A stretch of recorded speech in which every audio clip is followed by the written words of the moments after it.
오늘은 전 세계 교회가 종료주일로 지키는 주간이 되겠고, 그리고 이제 내일부터 토요일까지가 우리가 고난주간이 되겠습니다. 그래서 우리가 종료주일이 되면 그리고 고난주간이 되면 무엇이 바뀌는가? 여러분들이 교회에 그 앞에 있는 그 색상을 보시면 이제 오늘까지는 보라색이었습니다. 사순절 기간 전체 보라색이 내일 새벽부터는 이제 빨간색으로 바뀌게 되고, 그리고 부활절에 다시 흰색으로 바뀌게 되어집니다.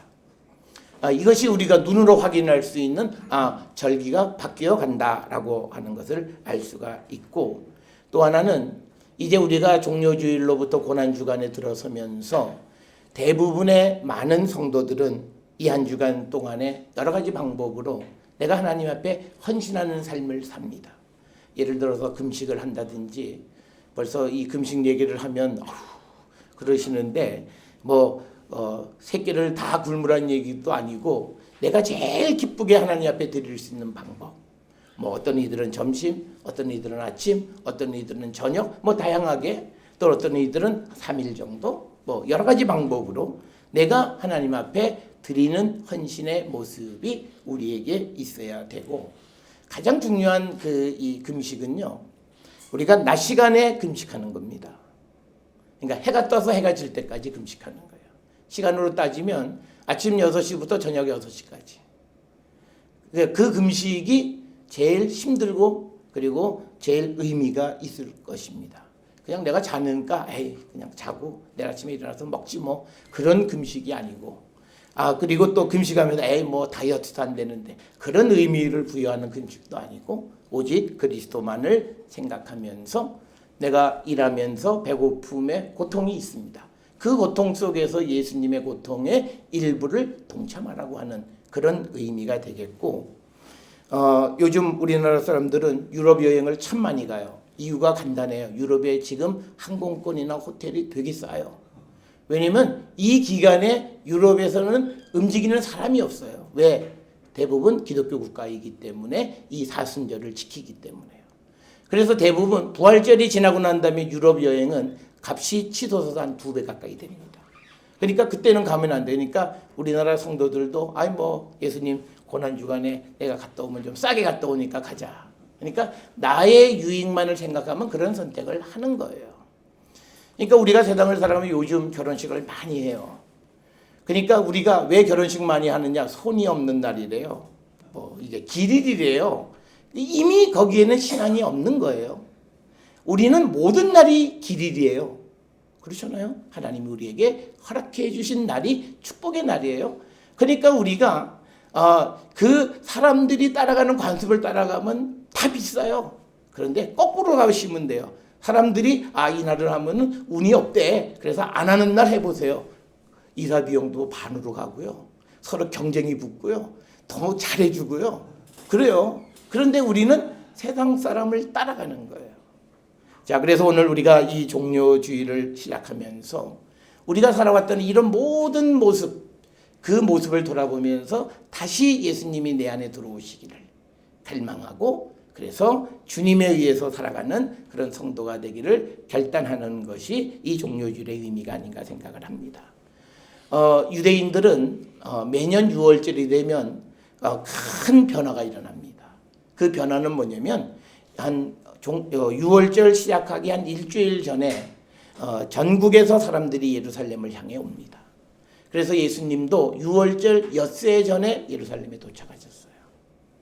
그러니까 한 일주일 전에 도착하신 거예요. 그러니까 6월절 시작하기 바로 전날 오고 그런 게 아니라 일주일 전쯤부터 도착을 합니다. 그게 이제 우리가 성경에 기록되어 있는 거고요. 또 하나 보이지 않는 큰 이동이 있어요. 그것은 이스라엘이 당시에, 예수님 당시에는 로마의 통치하에 있었어요. 그런데 그 로마 통치 사령부가 이 지중해 연안의 가이사랴에 위치하고 있어요. 굉장한 휴양 도시입니다. 그런데 6월절이 시작되면 이 빌라도가 군대를 이끌고 예루살렘으로 올라옵니다.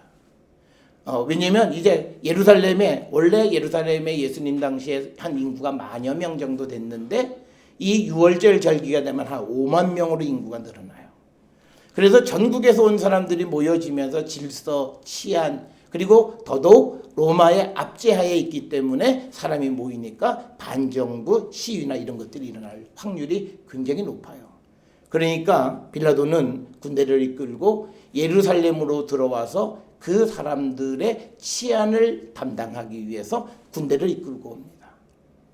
그 군대가 들어오는 그 군대는요, 말을 타고 들어오고, 그 다음에 한 1000여 명의 병력을 이끌고 아주 웅장한 모습으로 들어오고, 그 모습을 보던 그 예루살렘 사람들은 굉장히 그 어떤 치욕적이고 분노를 느끼는 거죠. 그런 이동들이 있습니다. 그런데 빌라도의 목적이 뭐냐면 그 사람도 내세우는 게 있어요. 평화와 질서예요. 예루살렘의 평화, 예루살렘의 질서를 위해서 말을 타고 예루살렘에 들어오는 거고, 이제 반대쪽에 한 가지 움직임이 예수님의 움직임이에요. 예수님은 반대로 동쪽에서 서쪽으로 이동하세요. 그래서 우리가 잘 아는 여리고에서부터 시작을 해서 예수님의 그 이동이 시작이 돼서 이제 감람원, 즉 감람산의 bet박의 베다니를 통해서 예루살렘으로 들어가시는 겁니다. 그런데 예수님은 빌라도가 말을 타고 들어갔던 것과 달리 나귀 새끼를 타고 들어가시는 거예요. 그리고 빌라도는 많은 군대를 데리고 아주 웅장하게 아마 환영식 퍼레이드를 하면서 들어갔지만 예수님은 예수를 따르던 제자들의 무리들과 조용하게 예루살렘에 들어가는 겁니다. 그래서 우리가 성경에 언급되어 있지 않는 빌라도가 예루살렘에 들어가는 것과 대비를 이루는 예수님의 예루살렘 입성을 기념하는 날이 오늘 바로 우리가 지키는 종료주일이고, 예수님이 이 예루살렘에 들어가시는 것은 평화를 위한 행진이었습니다. 그래서 오늘 우리가 읽은 말씀 속에서도 보면 예수님은 평화를 위해서 예루살렘에 들어가셨고 그 다음에 고난을 당하시는 겁니다. 빌라도의 그 군대들은 가이사랴에서 예루살렘으로 이동하는데 그 군인들은 굉장히 짜증스러워요. 원래 이 군인들은 로마로부터 이스라엘에 파송받았는데 다시 파송받은 지역에서 1년에 한 번씩 절기 때 예루살렘으로 가니까 자기들의 주둔지에 모든 것을 다 짐을 싸서 이동해야 되는 거예요. 그러니까 짜증스럽고 귀찮고, 그래서 막 이 사람들은 마음속에 불만이 확 가득 차 있어요. 그리고 숙소도 불편하고 막 그러는 거죠. 그리고 가이사는 바닷가에 있는 해안 휴양 도시예요. 날씨도 굉장히 좋아요. 그런데 예루살렘은 바람도 많고 비도 많이 불고 이게 모든 기후나 모든 게 다 나쁜 열악한 환경 속으로 그것도 억지로 움직여지는 겁니다. 그러니까 그 사람들은 조금만 건드리면 폭력적이고, 그래서 예루살렘에서 백성들이 어떤 조그만 움직임만 보이면 그들을 무자비하게 진압하는 거죠. 그래서 그 모습을요, 여러분이 상상하시면 돼요. 어떤 시위 현장에 우리가 버스 속에서 정경들이 우두커니 앉아 있잖아요. 거기서 몇 시간씩 하루 종일 며칠씩 앉아 있어요. 그러다가 어떤 시위가 생겨서 그들이 진압해 가면 자기들이 그 억눌려 있던 각이 폭발하기 때문에 무자비한 거예요. 그러니까 그 정부는 그들에게 좋은 환경을 안 줘요. 왜? 더 잔인하게 진압하라고. 그러니까 마치 이 도사견을 게장에다가 꽉 묶어놨다가 확 풀어나면 그게 고삐 불린 것처럼 막 가서 그냥 사냥감을 무는 것과 똑같은 방식이에요. 그러니까 지금 빌라도의 군대가 1000여 명이 예루살렘에 거주하는 것은 굉장히 평화를 내세우고 있지만 그들의 평화는 폭력으로 이루는 평화예요. 그런데 예수님은 평화를 이루시는데 예수님은 당신이 희생을 당해서 평화를 이루기 위해서 예루살렘에 들어가시는 거예요. 특별히 제가 빌라도는 서쪽에서 동쪽으로 이동했고 예수님은 동쪽에서 서쪽으로 이동했다. 그게 무슨 중요한? 그거 중요한 거예요. 성경에서는요, 메시아는 동쪽에서 예루살렘에 들어가는 거예요. 여러분, 우리가 스가랴 14장 4절에 보면 그날에 그의 발이 예루살렘 앞 곧 동쪽 감람산에 서실 것이다. 그래서 우리가 읽은 이 누가복음 19장 41절에 보면 예수님이 예루살렘의 그 감람산에서 예루살렘을 내다보시고 제일 첫 번째 하신 게 예루살렘을 보시고 우셨다라고 하는 거죠.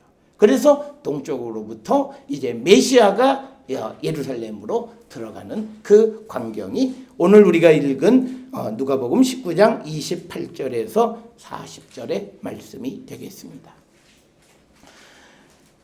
오늘 우리가 주시는 이 말씀 속에서 도대체 메시아, 즉 하나님의 고난받는 종은 어떤 삶을 살아야 되느냐라고 하는 거예요. 오늘 주시는 본문에 이사야 50장 4절 5절에 보면 하나님께서 먼저 우리에게 우리의 혀를 열어주시고 우리의 귀를 열어주세요. 그래서 우리가 하나님의 말씀을 듣고 또 하나님의 말씀을 말할 수 있기 때문에 우리는 그 들은 말씀을 우리가 순종해야 되고 거역하지 못하고 그리고 뒤로 물러설 수가 없어요. 그러니까 예수님은 예루살렘에 들어가시면 어떻게 되시는지 이미 알고 계세요. 아니 우리가 잘 알다시피 마리아도 이미 예측을 해서 예수님에게 향유를 붓잖아요. 예수님의 장례식을 상징하는 향유를 붓잖아요. 그런데 예수님 자신이 내가 이번 예루살렘 들어가면 어떤 일이 벌어질지 모르지 않으셨어요. 그렇지만 예수님은 뒤로 물러서지 않으세요. 그가 예수님께서 내 이번에 가면 잡혀 죽으니까 우리 예루살렘 들어가는 척하다가 베다니에서 옆으로 딱 빠지는 거야. 알았지? 내가 신호하면 다 왼쪽으로 빠져서 우리 예루살렘 들어가는 척하고 옆으로 도망가자. 그러지 않으셨어요. 그것은 우리가 오늘 읽은 이사야 50장에 있는 말씀에서 보게 되면 더 분명하게 우리가 나타나 있는데 5절에 보면 거역하지 아니하고 뒤로 물러가지 아니하면서 6절에 구체적으로 나와 있어요. 나를 때리는 자들에게 내 등을 맡겨요. 나의 수염을 뽑는 자들에게 내 뺨을 맡기는 거고 또 그리고 모욕과 침뱉음을 당하여도 내 얼굴을 가리지 않아요. 이 말은 고난을 두려워하지 않는다는 거예요. 오늘날 우리가 세상을 살아가면서 사람이 제일 힘든 게 뭔지 아세요? 수치, 창피함, 부끄러움. 이것 때문에 아무것도 못해요. 어떤 사람들이 무엇인가를 잘못하면서 잘못했습니다. 이 말을 하는 사람과 하지 못하는 사람의 차이가 뭐냐면 수치스러움을 견디지 못해요. 그런데 성경은 우리에게 우리가 고난의 종으로 세상을 살아가는 성도들의 삶은 우리가 그 부끄러움에 세상으로 보면 부끄러움이에요. 거기에 나를 맡길 줄 알아야 된다는 거예요. 그럴 때 하나님이 도우세요. 여러분 우리가 죄인을 하나님이 언제 도우시는지 아세요? 우리는 이렇게 생각해. 내 죄를 막 숨길 때 하나님이 날 도와서 여기에 들키지 않게. 그게 착각이죠. 하나님이 우리를 도우시는 건 그거예요. 내 죄가 다 드러났어요. 그런데 사람이 기억을 못해요. 이게 신기한 거예요. 우리가 가끔 뉴스를 보면요. A라는 사람보다 B가 더 나빠요. 근데 A는 거의 죽음이고 B는 아무렇지 않게 통과해요. 이 사람이에요. 이게 하나님이 하시는 일이에요. 그래서 우리가 하나님의 도우심을 받으려면 가장 중요한 것은 하나님 앞에 진실해야 돼요. 죽을 것 같아요. 그런데 그 모든 것을 내놓으면 하나님이 그래 너 죽어 그러지 않으세요. 그때 하나님은 우리를 구원하세요. 그래서 제가 늘 말씀드리는 것처럼요. 우리가 낭떠러지에서 떨어져 보셔야 돼요. 뛰어야 내가 나는지 안 나는 줄 알아요. 여러분 나세요? 그러면 아무도 못 날아요. 그래요. 이미 여러분들은 하나님의 은혜를 기억 못해요. 기대하지도 마세요. 뛰어봐야 알죠. 근데 그냥 나는 못 날아 그래요. 그러면 하나님은 없는 거예요. 우리가 하나님으로서는 하실 수 있고 하나님에게 능치 못할 일이 없다고 입으로는 다 얘기해요. 그러면 내가 사랑을 살아가다가 내가 어떤 잘못을 했을 때 하나님 앞에 내가 그 잘못을 철저하게 자복하면 하나님이 우리를 살리세요. 이걸 믿을 때 우리가 하나님 앞에 정직하고 하나님이 낮아진 자를 다시 세우시는 거예요. 죄인을 다시 세우시는 거예요. 그런데 우리는 이거 어떡하지? 이거 어떻게 숨겨야 되는데? 그래서 변호사 사고 사람들 사고 그래서 증거를 조작하고 그래서 이걸 막 감추고 그래서 감춰지는 것 같으니까 은혜다 그랬는데 5년 10년 지나서 탁 들켜서 우리 지금 역사에서 보잖아요. 5, 6년 지난 일들이 다 끄집어내서 이게 무슨 공소시효가 끝나기 직전에 나타나가지고 지금 모든 일이 다 뒤집히는 세상, 이건 하나님의 역사예요. 악은 숨겨지면 안 돼요. 그래서 여러분, 우리가 내가 나를 맡길 때, 그래서 내가 고난을 당할 때 7절에 주 여호와께서 나를 도우세요. 그래서 부끄러워하지 아니하고, 그리고 우리한테 뻔뻔함도 주세요. 여러분, 이 뻔뻔함을 우리는 이게 사람이 어떻게 그러냐, 이 그거 아니에요. 우리가 보통 이스라엘 사람들이 창조, 그래서 후츠파 이런 말 많이 해요. 이스라엘 사람들은 뻔뻔해요. 여러분, 우리가 보세요. 믿음의 조상들을 보면요, 하나님 옆에 뻔뻔해요. 우리가 성경을 보면 그 뻔뻔함은 뭐냐면 내 죄를 용서해 주신다는 확신 속에서 내가 어저께까지 죄 있는데 하나님 앞에 오늘 가서 하나님 나를 도와주세요라고 말할 수 있는 거예요. 여러분, 우리가 이 뻔뻔함은 이게 아주 이 사람이 그냥 자기중심적으로 뻔뻔한 게 아니라 하나님 앞에 내 죄를 철저하게 자복해서, 그래서 하나님 날 용서하세요.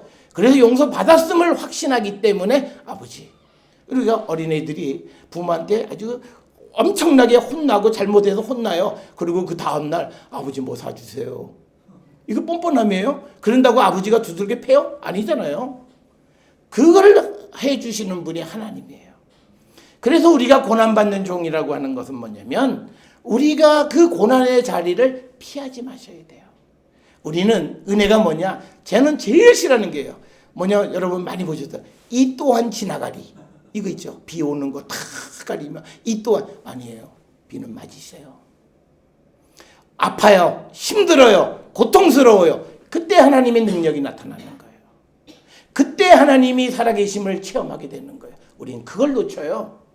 그래서 우리가 고난을 여러 번 당하지만 하나님을 못 만나요. 하나님의 능력을 체험하지 못해요. 그러니까 늘 10년, 20년, 30년을 믿어도 늘 비겁하고 늘 정의롭지 못하고 늘 뒷구멍으로만 다니는 거예요. 그 삶이 하나님의 능력을 믿지 못해요. 오늘 주시는 본문에서 우리가 뒤로 물러서지 않고 내가 앞으로 나가면 얻어맞는 줄 알아요. 내가 모욕을 당하고 침뱉음을 당하고 그런 엄청난 고난이 내게 있는 줄 알지만 뒤로 물러서지 않아요. 그때 하나님께서 나를 도우시고 내가 부끄러워하지 않게 하시고 그때 내 얼굴을 부싯돌같이 굳게 해서 내가 고난을 당하지 않게. 사람은 세상에서 나를 고난이라고 돌을 던져요. 그런데 그게 나에게 고난이 아닌 거예요. 이게 하나님이 우리에게 주시는 것이고, 그래서 우리는 고난이 내 앞에 있는 줄 알면서 그 길을 가는 거예요.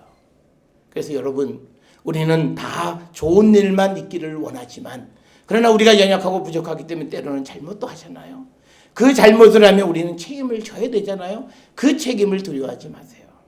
그 책임을 지려고 할 때 하나님이 나를 도우세요. 하나님이 그때 나에게 은혜를 베풀어 주신다고요. 그러니까 우리는 은혜가 뭐예요? 무슨 문제가 생기면 목사님 우리 교회에 누구 없어요? 그래갖고 어떻게 하사해서 밥 먹고 뭐 돈 주고 그래서 이게 1억 들어갈 거 5천만 원 했으니 은혜롭다. 그건 은혜가 아니에요. 그가 돈 5천만 원은 벌었을 줄 모르지만 살아계신 하나님의 능력을 체험하지 못하고 더 높은 더 깊은 하나님의 사랑으로 가지 못하는 거예요. 그래서 여러분, 우리가 다 모든 사람은 좋은 일만 하기를 원하지만, 그러나 우리가 잘못되고 우리가 또 죄를 짓다 할지라도 우리가 부끄러워하지 말고 뒤로 물러서지 말고 우리가 그 문제를 하나님 앞에 가져가면 하나님 우리를 도우시고요. 그 다음에 하나님 우리 보고 의롭대요. 내가 죄를 졌는데 하나님이 괜찮아, 의롭대요. 우리가 죄 없음, 우리를 위로하는 건 사람이 아니에요. 하나님이세요. 오늘 주시는 본문의 말씀에서도 보면 8절에 나를 의롭다 하실 이가 가까이 계시니 계시니 나와 다툴 자가 누구냐? 나와 함께 설지어다. 나의 대적이 누구냐? 내게 가까이 나올지어다. 하나님이 나를 의롭다 해주시는 겁니다. 여러분, 우리가 세상에서는 고난을 당하고 어려움을 당하고 힘든 일을 당하면 세상이 끝난 것 같죠. 천만의 말씀이에요. 세상은 그렇게 얘기할지 모르지만 하나님은 그때부터 그에게 새로운 역사를 시작하시고 하나님은 그에게 도움을 주시고 그를 의롭다 하셔서 그를 세우셔서 하나님의 나라의 일을 이루시는 분이에요. 그래서 우리는 이 예수님을 따라가는 이 평화의 행진을 따라가는 자들이 되어야 돼요. 진정으로 예수님을 따라가야 돼요. 그런데 우리는요, 고난이 오면 고난을 이기기 위해서 앞에서 말씀드린 것처럼 해서는 안 되는 방법을 찾아요. 세상의 기존의 권력을 찾아서 어떻게 해보려고 해요. 야, 어떻게 힘 있는 검사 없어? 뭐 돈은 얼마, 요즘 방송에 나오는 드라마나 그러잖아요. 무슨 일 저지르면 돈은 생각하지 말고 힘 있는 검사 하나 어떻게 소개해줘. 그거잖아요. 그러니까 우리는 뭐예요? 빌라도하고 똑같아요. 평화를 앞에 내세우고 예수를 믿는다 그러지만 우리는 세상의 힘을 가지고 모든 문제를 해결하려고 하는 거예요. 그러니까 우리는 뭐예요? 평화를 위해서 가는 것 같지만 내가 어떤 어려움에 택하면 나는 세상의 권력을 가지고 세상의 힘을 이용해서 내가 살아가는 자들이에요. 주님이 보셨을 때는 비겁한 자들입니다. 예수님은 그렇게 하지 않으셨어요. 예수님은 정말 예수님이 그냥 이것들아 다 죽어라. 그리고 주님 그러면 다 죽일 수도 있어요. 그런데 그렇게 안 하셨어요. 우리를 위해서 모진 고난 말 한마디 하나하나 가시관을 다 쓰시고 고난을 당하시고 죽으시면서 부활하셔서 우리를 위한 그 진정한 평화를 보여주신 분이에요. 우리가 그 주님을 따라가는 자들이 되어야 된다는 거예요. 오늘날 우리는 예수를 믿는다고 하면서 우리는 예수를 따라가지 않고 세상의 평화를 따라가는 거예요. 힘 있는 자들의 힘을 이용하려고 하고 권력 있는 자들의 권력을 이용해서 내가 어떻게 해보려고 하는 그 마음이 우리 안에 있다면 우리는 빌라도를 따라가는 거지 예수를 따라가는 삶이 아니라는 거예요. 그래서 여러분 억울한 일을 당하세요. 그때 주님이 여러분을 나타나 여러분을 구원하시고 괜찮아. 내가 너를 알아. 너는 의로워. 우리를 위로해 주시고 우리에게 희망을 주시는 거예요. 그게 믿음이에요. 그래서 저는 우리 모든 성도들이 정말 이 종료주일 고난주간을 지나면서 예수님의 마음을 닮으라고 오늘 빌립보서 2장 5절에서 우리에게 말씀을 합니다. 우리가 너희 안에 이 마음을 품으라. 이 예수 그리스도 예수의 마음은 어떤 마음이냐면 오늘 주시는 8절 빌립보서 2장 8절의 말씀이에요. 자기를 낮추는 낮춤이에요. 겸손이고 또 하나는 복종이에요. 그런데 이 복종이 어떤 복종이냐면 죽으라고 하는 것에 대한 복종이에요. 그래서 복종하셨으니 곧 십자가의 죽으심이라는 거예요. 특별히 우리가 읽은 빌립보서 2장 5절부터 11절은 우리가 읽은 구약의 이사야 50장 4절부터 9절에 있는 말씀을 바울이 은혜 받고 쓴 거예요. 그래서 이것을 특별히 그리스도 창가다 이렇게 부르는 그런 예수 그리스도에 대한 핵심이 다 담겨 있는 것이 빌립보서 2장 5절에서 11절이고 우리가 예수를 닮고 예수 그리스도 안에 살아가는 성도들의 삶은 이런 삶을 살아야 되는데 우리에게 필요한 것은 겸손이고 그리고 순종이에요. 겸손은 내가 힘이 있어요. 그 힘을 쓰지 않는 거예요. 오늘 우리가 살아가는 시대는요. 힘이 있으면 있는 대로 다 써요. 내게 권력이 있으면 있는 대로 다 써요. 다 보여주려고 그래요. 그거에 지나쳐서 어떨 때는 과장하잖아요. 거품을 우리가 보여줘요. 그런데 그리스도의 삶은 하나님의 아들이신 예수가 초라한 죄인의 모습으로 십자가에 달리시는 그 삶을 사는 거예요. 그게 겸손이에요. 내게 능력이 있고 내가 너를 어떻게 할 줄 알지만 그러나 내가 하나님을 믿는 사람으로 그러지 않는 거예요. 그러니까 우리가 가끔 갑질이라는 거 이런 것들은요. 이거는 결코 하나님을 알지 못하는 사람들이 하는 일이에요. 그리스도의 마음이 없는 사람들이 하는 일이에요. 예수님이 십자가를 지신 것 힘이 없어서가 아니고 능력이 없어서가 아니라 십자가에 잡혀 주신 겁니다. 예수님이 잡히신 게 아니라 예수님이 잡혀 주신 거예요. 얼마든지 도망갈 수 있어요. 우리가 사도 바울도 마찬가지예요. 제자들이 선생님 아직도 할 일이 많잖아요. 그러니까 빨리 타러 가세요. 길을 만들어 놨으니까 더 큰일 하셔야죠. 아우 달콤해요. 그렇잖아요. 더 큰일 할 수 있으니까 타러 가자. 그런데 그게 아니에요. 내가 잡혀서 죽는 것이 하나님의 뜻이면 나는 그 길을 가겠다. 그 겸손함과 순종이 오늘 우리가 배워야 할 것이라는 거예요. 그래서 우리는 세상을 살아가면서 지금 우리가 살고 있는 이 시대에 우리가 얼마나 많은 어려움 속에 살고 있습니까? 그때 우리는 더 겸손하고 그리고 하나님의 말씀에 우리가 순종하는 그런 삶을 우리가 사는 거고, 그 순종은 때로는 십자가의 죽음에까지도 순종하는 거예요.